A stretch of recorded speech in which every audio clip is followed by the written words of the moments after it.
Hello everyone, and welcome to Moving from Fear to Action, Building Frontline Workers' Capacity for Intervention on Domestic Violence. My name is Sidra, and I'm the coordinator of OCASI's Immigrant and Refugee Communities, Neighbors, Friends, and Families campaign. I'm also a researcher and a writer who focuses on gender-based violence. My contact info will be up for you at the end of this webinar if you want to get in touch with me. I would love to hear from you and provide you with more resources on this topic. I just want to share our vision for this webinar series, and that is that all service providers in Ontario will know how to recognize the signs of domestic violence and know how to offer support to clients that are living with abuse. And as you know, this is part one of a four-part webinar series. In part one today, we're going to talk about rethinking domestic violence, getting rid of some harmful stereotypes and myths that can get in the way of us offering effective support. In part two, which will also be available as a recording for you, we're going to talk about what to look out for. What are the signs of domestic violence? What warning signals may you pick up on with a client? And very importantly, what are the signs of high risk? How do you know that a domestic violence situation may be escalating to something serious or even life-threatening? So that'll be part two. In part three, we're going to talk about barriers. What are the barriers that women face when they're seeking support for domestic violence or trying to seek safety? And more importantly, or very importantly, what are the specific barriers that are faced by immigrant and refugee women living with domestic violence? And what can we do to bridge some of those barriers? And then finally, in part four, we're going to have a very interactive workshop type webinar where we'll have experts from the sector coming and speaking with you and interacting with you and talking about, in a really practical way, how you can handle a client's disclosure of domestic violence. What should you do? What should you say? Really detailed. We're going to go into a lot of detail in webinar 4. So that's the overview of the webinar series. And before we get into the content of webinar 1, I do want to talk about, give a little bit of context about why we're here.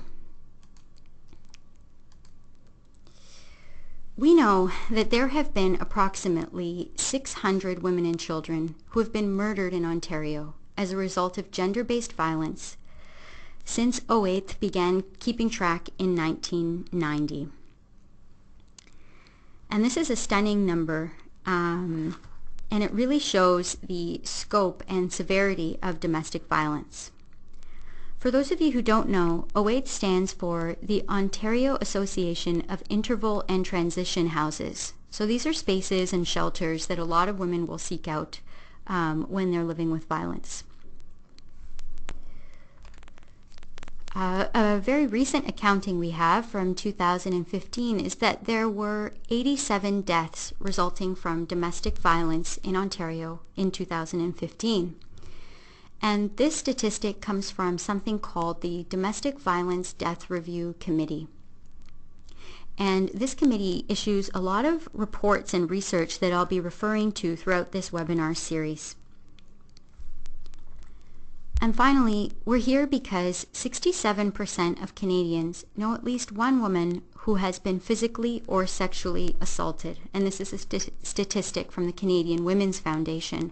So as we can see from all of this, domestic violence is a severe and widespread issue in Canada. So that's why we're here. I also want to speak to why we focus on domestic violence against women. And this might be a question that you get when you're doing your work. Why the focus on women? It's important to note that domestic violence can happen against both men and women. And This is a reality, and it can also occur in both heterosexual and same-sex relationships. So domestic violence can happen in all of those cases. However, we focus on domestic violence against women perpetrated by men because over 85% of domestic homicide victims in Ontario are women. And again, this is a statistic from the Domestic Violence Death Review Committee. And we also know that over 90% of the perpetrators of domestic homicide are men. And in fact, the majority of research shows that most domestic violence victims are women and most domestic violence perpetrators are men. So it's the research that's driving our focus today. I also want to speak to why our campaign focuses on immigrant and refugee communities. This is an important and delicate issue to discuss because there are harmful stereotypes that immigrant and refugee communities somehow have more domestic violence than others, or are these kind of problem communities. And it's very important that we do not contribute to that stereotype. The reason, in fact, that we are focusing on immigrant and refugee communities is simply because women from immigrant and refugee communities face more barriers than women from other communities. And we're going to talk about these barriers in detail in webinar 3 of this series, but briefly I'll just go over them here. So immigrant and refugee women tend to face lower economic status, a lower income. They may face insecure immigration status or even no legal status in Canada. They may face language barriers. And if they are racialized immigrant or refugee women, they may face racism and discrimination. So we're going to go through these and other barriers in webinar 3 and talk about how we can bridge some of these barriers so that we can better support clients who are living with abuse. So now we're going to get into breaking myths. So that's the whole purpose of this webinar, to rethink domestic violence and change our perspective on it. And we've already delved into some heavy content. And I just want to say that if at any point this webinar is upsetting to you, please pause it and come back at a time when you're feeling better. And make sure to practice excellent self-care because these are very challenging topics, but we do need to talk about them. Okay. So the first myth we're going to debunk is this idea that domestic violence happens because men are quote-unquote naturally aggressive or violent. Now it kind of is related to the idea when people say, oh, boys will be boys, and this idea that men have a certain nature and they're hardwired to be violent towards women. This is a very harmful myth because it makes it seem like violence is something men can't help but doing. And it also provides an excuse for violence, that it's not happening because someone is abusive, it's happening because they're a man. And this is extremely harmful. One of the reasons it's harmful is that it actually indirectly puts pressure on the survivor to somehow control his behavior.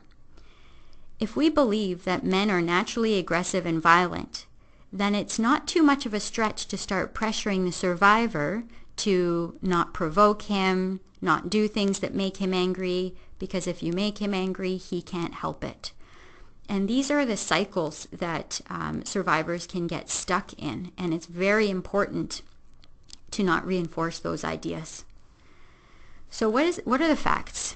The fact is that men are absolutely fully capable of being gentle, kind, and respectful. In other words, non-abusive. The reason that domestic violence happens is because of the toxic idea that men are somehow allowed to control and dominate the women in their lives using violence. This is a toxic, false idea that must be challenged. We must not excuse domestic violence or believe that men are allowed to control the women in their lives through violence. Instead, we must ensure that they are held accountable for all violence they perpetrate. So this is a huge one, and we need to keep challenging this myth. The next myth we're going to talk about is this idea that immigrant cultures are quote-unquote barbaric, and that it is their cultures and religions that are causing domestic violence. Now, this is an extremely harmful myth because it can actually lead community members and even service providers to make degrading or even racist comments to immigrant and refugee women who are seeking support for domestic violence. I've heard and also read through research papers on this issue that some newcomer women in Southern Ontario, when they've looked for support with domestic violence, were told things like, "This is happening because of your culture." And that is a comment that would not happen to someone who wasn't a newcomer. And it's very important that all survivors are given dignity, respect, and equal support. And one way we can do that is challenge this myth with a fact. And the fact is that domestic violence happens across all cultures, and this includes Euro-Canadian culture. And it's also important to know that engaging in racism, xenophobia, or Islamophobia actually creates a barrier to service for women, immigrant and refugee women who are living with domestic violence. Because if they know or are afraid that they'll receive racism when they're going and looking for support, this will discourage them from even trying. So it's very important that we remove these isms from our practice and service provision. And then the final myth we're going to talk about is the idea that domestic violence only involves physical violence. And this is a myth that, we get from media, from movies, but also I've noticed many kind of public service campaigns or posters that talk about domestic violence show this image, and you've all probably seen something like this, of a woman with a black eye. And this has kind of become a symbol for what domestic violence is. But it also perpetuates a myth that domestic violence equals physical violence. And this is actually quite a harmful myth because it minimizes the other very serious kinds of violence that a survivor may be subjected to.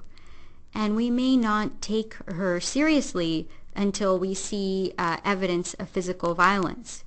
And in fact, she may be in a very threatening situation without physical violence actually even happening. So, what are the facts? The fact is that many different types of violence may be present in a domestic violence situation. And what we're going to do is we're just going to go through those kinds of violence now.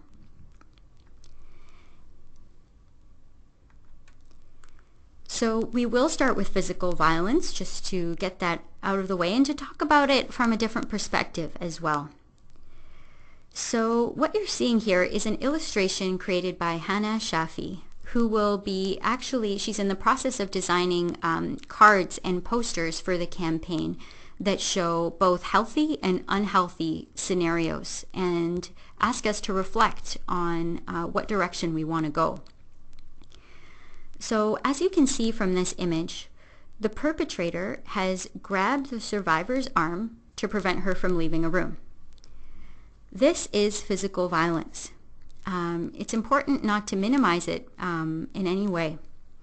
And so I want to make it clear that physical violence can include all of the following: slapping, beating, choking or strangulation, pushing, kicking, grabbing, burning, hair pulling, or twisting arms.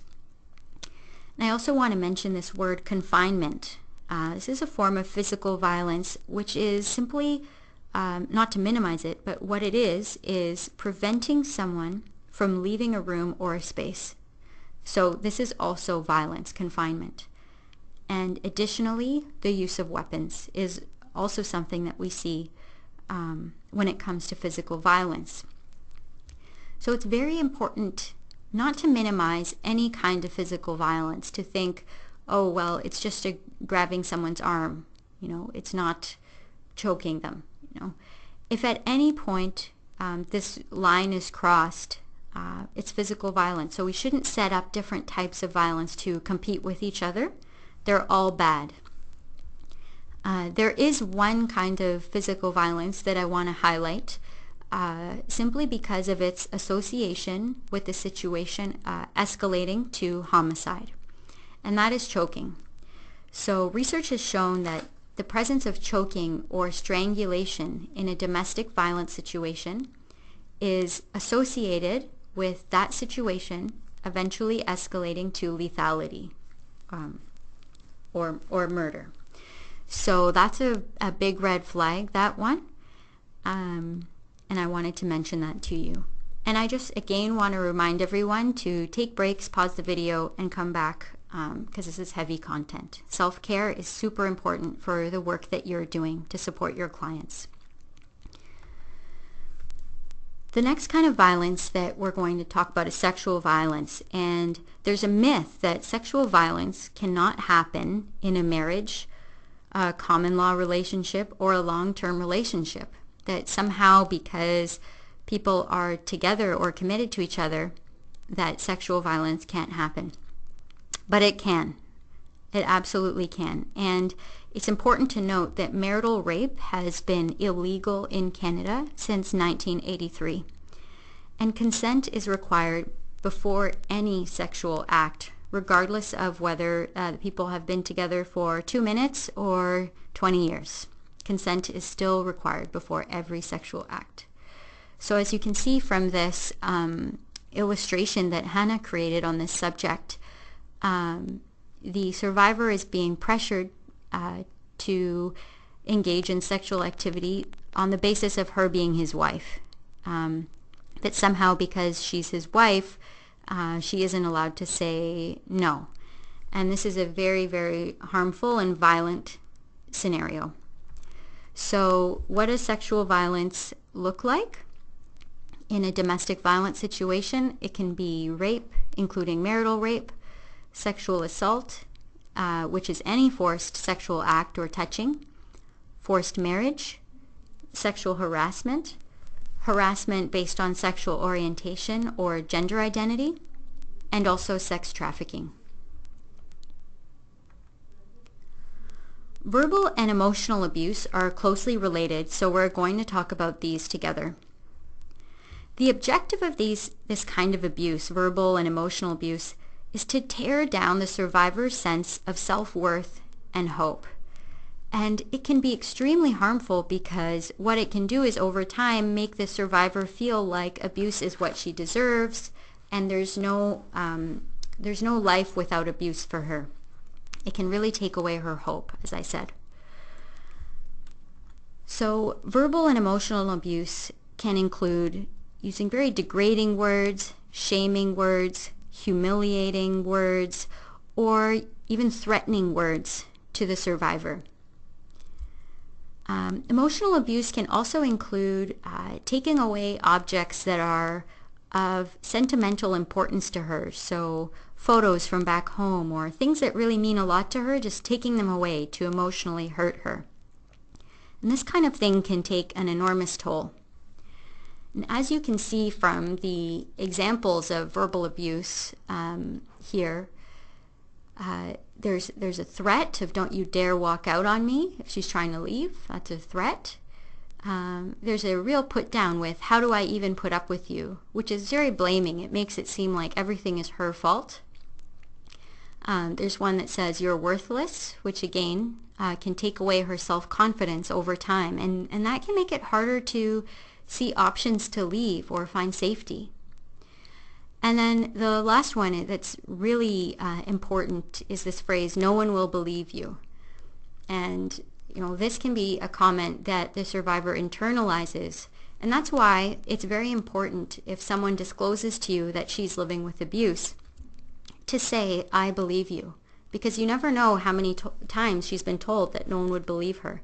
And we'll get into this and more details about what to say in the 4th webinar of this series.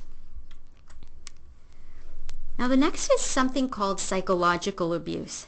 And this is a very important one as well. They're all important.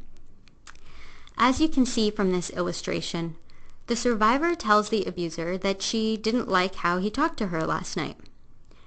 And the abuser responds by telling her that she's imagining things again. So instead of taking responsibility or acknowledging that something might have happened, he tells her that it's all in her head. So psychological abuse is any comments or actions that are designed to make the survivor feel like she is crazy. And another word for that is gaslighting. We'll talk about that in a second. Psychological abuse is also manipulating her, so she doubts her ability to remember things clearly. You know, I didn't hurt you, you're imagining it. Or I didn't push you, you know, we were just disagreeing. You know, giving this story about what happened that isn't true.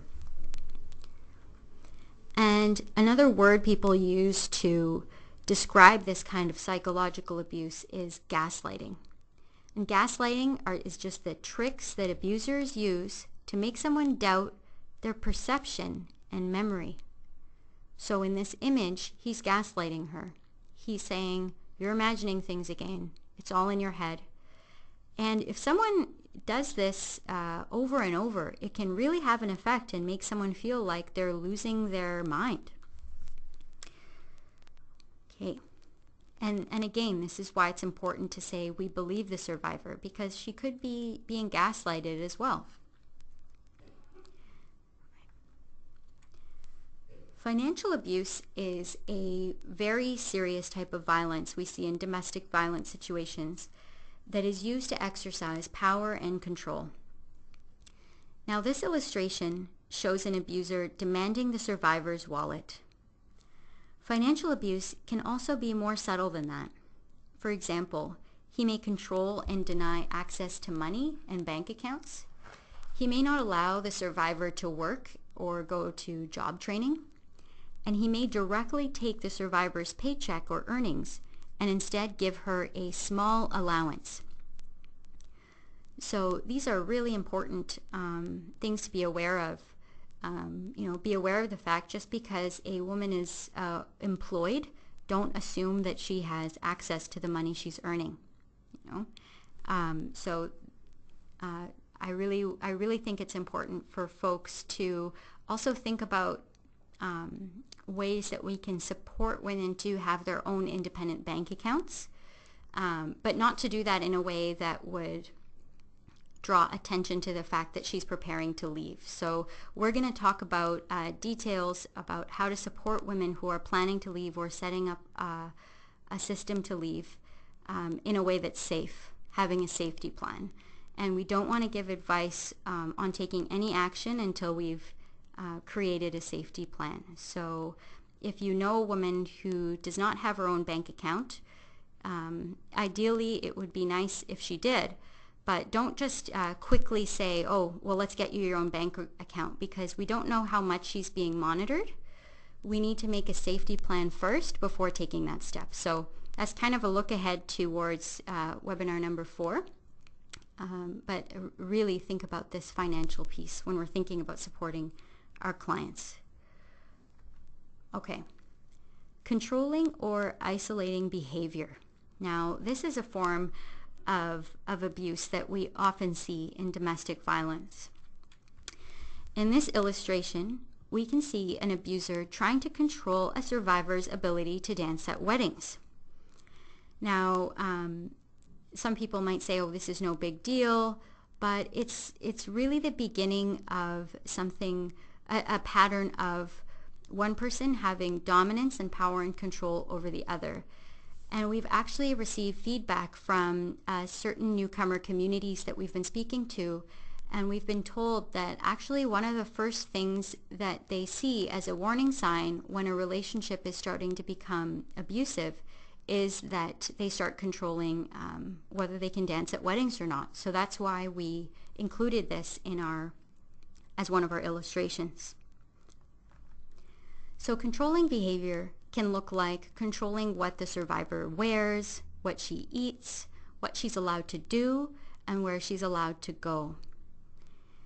And related to this is isolating behavior. And we know that abuse and isolation go hand in hand.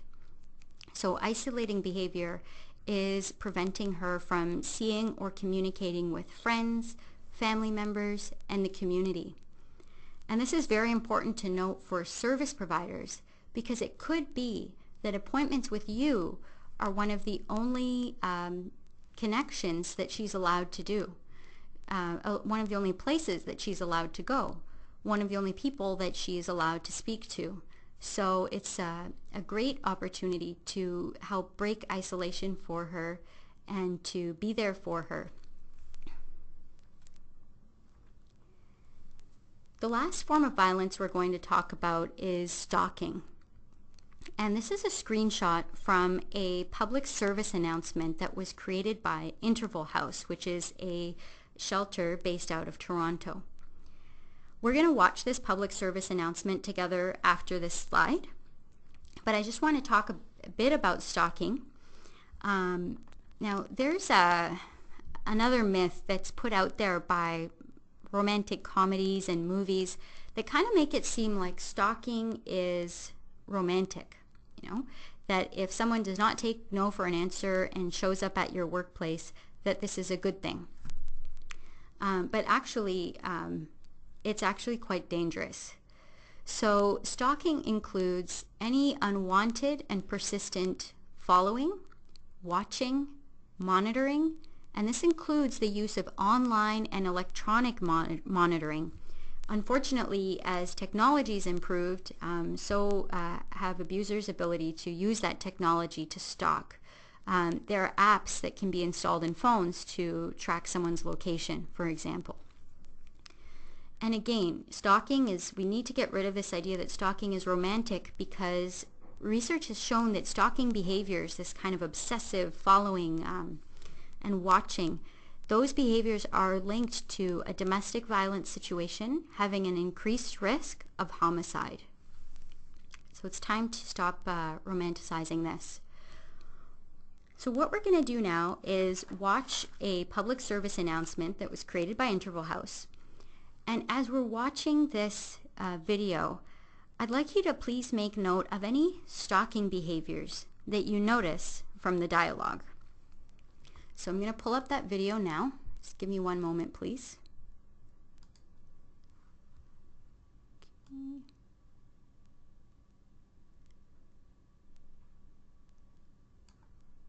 Okay.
Okay, so that is a very excellent and realistic public service announcement. And you may have noticed that Dave said quite a few things that shows that he's engaging in stalking behaviors with his ex. For example, he said that he phoned her too much. and would leave messages. He texted her nonstop. He tried accessing her via Facebook, and it's very telling that he was actually blocked, but he didn't seem to be able to take that as an answer. And most importantly, at the end, he said, "She didn't want to hear from me, and I wanted her to hear from me."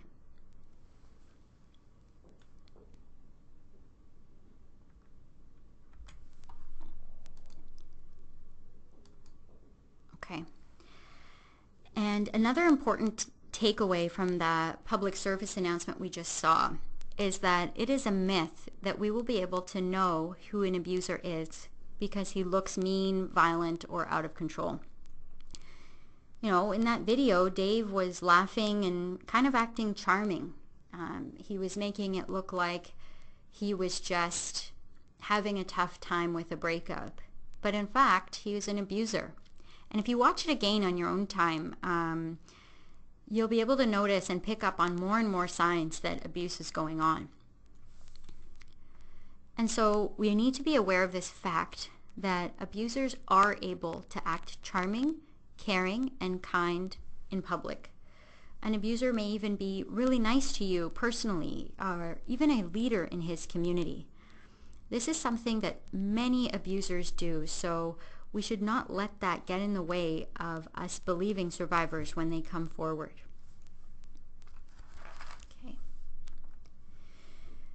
The final framework or idea I want you to be aware of is that domestic violence is about power and control.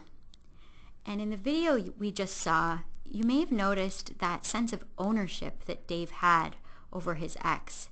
He felt entitled to power and control over her. He even said that if he can't be with her, no one can, as if he owns her.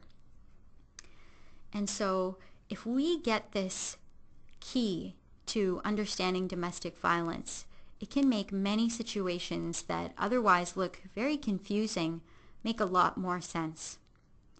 If we understand that the abuser is trying to get power and control over the woman he is abusing, we can better navigate how to support her.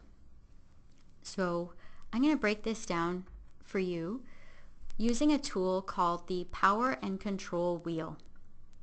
Now this is a kind of a busy diagram, but we're going to go through it step by step.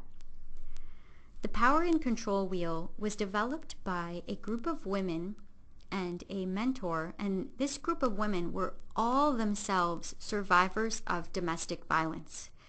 And they put their heads together and really wanted to develop a model that could show other people what it was that they were going through and how complicated their situation was. And then so they came up with the Power and Control Wheel. I'm just going to zoom or focus us on the outer ring of the Power and Control Wheel for a minute. As you can see, the outer ring or the tire of the wheel has the words physical and sexual violence. This is the violence that the abuser uses to get power and control over his victim and to instill fear into her. So this violence is on the outside of the ring, keeping her under power and control. Inside of the Power and Control Wheel, or the spokes of the wheel, show the different tactics that an abuser uses to keep power and control. So he may use physical or sexual violence once or twice, and then after that, rely on the tactics on the inside of the wheel to keep power and control, while the physical and sexual violence is always kind of looming in the background as a threat.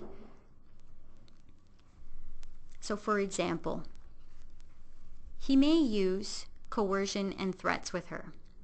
He could be physically violent with her once, and after that, all he has to do is threaten to be violent again, and he can then keep her under his control. Another threat that we see that is very relevant to immigrant and refugee communities are threats related to status in Canada. So an abuser may threaten to withdraw sponsorship from her if he's her sponsor and the application is still open. If she doesn't have legal status in Canada, he may threaten to report her status. And many other combinations of using the immigration and refugee system against the survivor to threaten her and to keep control. Another tactic he may use to keep power and control is using children. He may threaten to take children away from her, take them out of the country, and he also may use children to relay messages to her or make her feel guilty that, you can't leave me because of the children, right? So this is a big one. And custody and issues of childcare can be an enormous barrier for women living with abuse, which we're going to talk about in webinar number 3. Again, this word isolation is coming up. An abuser may use isolation as a tactic to keep power and control over her. So he may use isolation to keep her away from supports or family and friends who may be able to help her. And finally, the last one that we'll talk about here is that he may use intimidation. So he may have a certain look that he gives her or a gesture that he'll make that is intimidating and will make her think that she better do what he says or stop speaking. Other ways to use intimidation are things like destroying things that are important to her or displaying weapons. So although he may not directly use the weapons, just showing them is extremely intimidating. So it's very important that we know that with all of these tactics that are being used and work together to intimidate, control, isolate, and abuse someone, the whole objective of them is so that he has power and control over her. That is the objective of abuse. And this is an extremely important point because when you are supporting someone who's living with abuse, a client who discloses with you, the most important thing you can do is restore a sense of power and control back to her. The last thing you want to do is be another person in her life telling her what to do or intimidating her in any way. A lot of the time when women disclose that they're living with abuse, it can be tempting to rush in and start bossing her around and make decisions for her. But as you can see from this power and control wheel, that's the position she's being put in by the abuser. So the way to help her restore that loss of control and bridge her to safety is to give her as much control as possible about all of the choices that she makes. Ask her, what do you want to do next? Give her that sense of power. We're going to talk about that in a lot of detail in webinar number 4 when we talk about handling a client's disclosure of abuse, but I really want to emphasize this now. Give control back to the client who's living with abuse. Give her that sense of power. And that can counter what the abuser's doing in a very powerful way. Okay. We're going to end the webinar the webinar today with a scenario. Now, this is a fictional scenario. It's a made-up name and a made-up situation. As we're going through the scenario, I would like to ask you to watch out for the things that we learned about today. So what are the types of violence, those different forms of violence that are at work here? And what tactics from the power and control wheel is the abuser using in this scenario? I'll just put the power and control wheel up again so you can remember. Okay, so we're going to look out for these in the scenario now.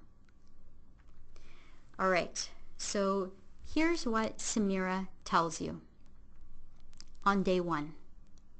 Oh, and I should mention this scenario is going to change over time, so also be aware of how the abuse changes or escalates. On day one, Samira tells you, I came to Canada on a student visa in 2010. I was studying culinary arts here in Hamilton, but I left before my degree was finished. I started working full-time at a restaurant called Michello's as a waitress. Last year, Mark, the shift manager, started showing interest in me. I thought he was pretty cute, so we started dating. I moved in with Mark 3 months ago. He's been saying he wants to get married, and that when we are married, he'll sponsor me to become a permanent resident. I think that's great because my student visa expired a few years ago, and I want to stop working under the table. I want to finish my degree too. I don't know if I should go back to school though. Last week, Mark was reminding me why I left to begin with. It was too hard for me. He says I have a bad memory. I guess that's true. He says I'm always thinking about 10 things at once and I get confused really easily. That's why I always mess up orders at the restaurant. Once Mark asks me to marry me, things will get better. I'll feel more settled and have status in Canada finally. I can go to the doctor and stuff like that. So this is day one. We're now going to move on to 2 months later. No, I'm still not married, but it's my fault. I get so fussy and needy. Mark says he hates it. I'm glad he hasn't broken up with me. The other day, I wasn't in the mood because I hadn't slept well the night before. He got so pissed off. He started asking me if I was sleeping with anyone else. I guess he was jealous, but I don't know why because he already knows who all of my friends are and I'm not allowed to have guy friends. Whatever, I guess all men are like that. I know he didn't mean to call me a whore. He was just angry. But he is starting to annoy me lately. Like he collects my tips and puts them into our account, but he has the bank card most of the time, so it's annoying. I hate having to ask him for things. He makes it feel like a burden. I'll try to talk to him about it when he's in a good mood. And then 3 months later, Mark hit me last night. He got really drunk and was mad. It's never happened before, but I'm okay. I just feel so stupid. I kept talking about money to him, and I know he's stressed out about the restaurant. He told me that I always bring out the worst side of him. He apologized after, and I said sorry too. I told him I wouldn't talk about money anymore. He made me promise, and I did. He's been feeling really down lately, so it's the least I can do. He also says that if I don't start acting better, he won't marry me. He reminded me I don't have status in Canada, so I should think carefully about how I act. He says not many men would put up with me, so I should be grateful. So that's the end of this scenario.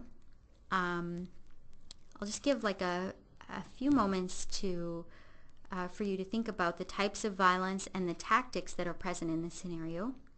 And also, since this is a recording, you can pause it and go back to the previous slides and really think about what you see. Take it apart. Okay, so I'm going to talk about what was present in the scenario now. What do we notice? Very early on day one, first thing she tells you, we notice that there's some psychological abuse. Mark tells her that she has a bad memory and she should not bother with school. So he's already cutting in on her confidence in how well she's able to think and remember things. He also calls her fussy and needy. We see that a month in. And this is emotional abuse. It's making it seem like her needs or any time she's upset aren't valid, and that she's just a fussy person or a needy person. We also see sexual violence. He gets angry and pressures her for sex when she refuses one day. We see controlling and isolating behavior. Mark knows who all of her friends are, which is a bit much, and he also doesn't allow her to have male friends. We see verbal abuse in that he calls her a harmful name.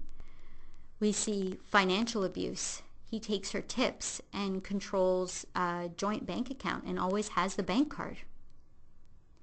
Now, I want to point out that all of these forms of abuse happened before any physical violence took place. It's very important to take these forms of abuse seriously and intervene early. We do not have to wait for a situation to escalate. And referring back to the power and control wheel, we notice that Mark uses the tactic of minimizing, denying, and blaming, specifically blaming. He says that he hit her because she made him angry. So this is blaming her for the violence that he carried out. And remembering that myth that men are naturally violent, it's almost like he's relying on that myth to justify what he's done. And it's a really harmful thing that he says, because he's basically setting her up, making her think, okay, my job is to not make him angry and then he won't hit me. When in fact, it's his job to be fully responsible for his actions. And anger is a natural emotion. We all get angry at different times, but it never means that we're allowed to be violent with people. And the other tactic that he uses from the power and control wheel that we can see is that he uses coercion and threats. He holds the possibility of marrying and sponsoring her over her head as a way to control and threaten her. At the end, when he reminds her about her status in Canada, to me that sounds like a threat that he may report her, or if she doesn't do what he says. So that brings us to the end of the scenario. Since this is a recorded version of the webinar, there won't be opportunity for questions live, but I do encourage you to email me. I'll put up my email address now. Here's my email address. If you have any questions about what we've discussed here today, I'd love to hear from you. And also, if you'd like to receive follow-up resources about this webinar, please send me an email and I will get those to you. I'd also encourage you to like our Facebook page. We have a lot of interesting content that we post there from the campaign, as well as to follow us on Twitter, where we update information for you there. And I'm sure you all know about our website. This is a resource site for you when you're looking to how to support a woman living with abuse, or to learn more about violence against women. There's a lot of great information on this website. And I'll just leave you with what we'll do next session. We're going to talk about what to look out for. So we'll go over the warning signs of domestic violence and the signs of high-risk situations. Thank you so much for spending this time with me in this webinar, and for all of the amazing work that you do to support your clients. And I look forward to hearing from you, and otherwise I will see you in the next webinar. Thanks so much and have a great day.